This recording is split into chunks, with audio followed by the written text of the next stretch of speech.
it may still feel a little bit like spring, but you need to worry about those summer bugs, and a lot of them are already in the air, and Karyn is here now to tell us what we need to watch out for. Maybe if you're outside enjoying a cookout, picnic, and you come across something that could potentially hurt you. Exactly. Here's a great example of a hornet nest. They often hang from trees or buildings.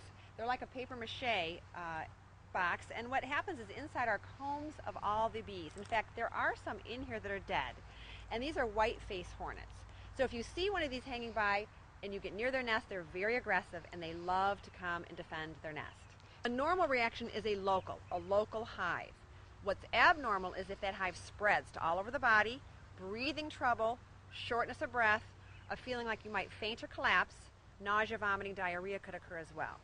So if a family or friends ever see that, they want to right away get that patient down and get their legs up so their blood pressure can stabilize and call 911. What are some of the most common bees or wasps that we might see here in West Michigan this time of year and throughout the summer? Sure. Hornet nests like these, I found several last summer. These are really on the rise as well.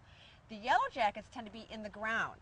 Rocks, wood piles, mowing the grass, or just stepping near a nest, they will come out and defend their nest. Yellow jackets is the most common one to actually sting and cause reactions.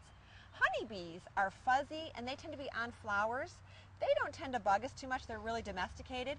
Killer bees are the non-domesticated honeybee that tend to be a bit more aggressive. We don't have too many of those up here up north.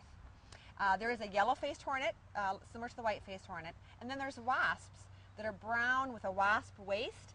They love to go up in your eaves, and they're fairly docile. If you're outside and maybe you notice one up at the corner of your garage or whatever, maybe you're doing some yard work, what do? Do you stay away from them? Do you try to knock it down? What are some easy ways to get rid of these guys? Right. You don't want to look or smell like a flower or get near their nest and be aggressive to them.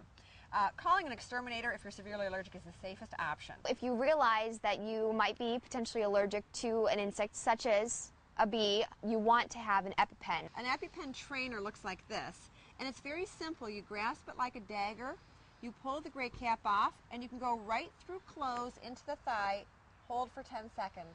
When you think EpiPen, you don't want to think huge needle. It's going to be very, very painful. It is necessary if you are allergic. It can be potentially very serious and could save your life. Correct. So we want to show the real one with an orange. They come in these protective carriers, and again, if you grasp it like a dagger, you'll never accidentally get your thumb.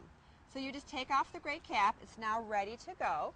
If this was my thigh, I would push, you hear a click, you hold for 10 seconds, and as you pull it out, that's all the syringe is. It's a small little syringe. We have immunotherapy, or bee sting shots. What those do is prevent, with 98% success rates, future sting reactions. Within 6 weeks, we have patients up to what a sting is. If they're tolerating their allergy shots, they will tolerate a sting. We have to continue the program longer to continue remission rates, but the program usually stops at year 3 or year 5. The injections are only monthly to 6 weeks during that interval, so it's really very few injections for a lifetime of no allergy.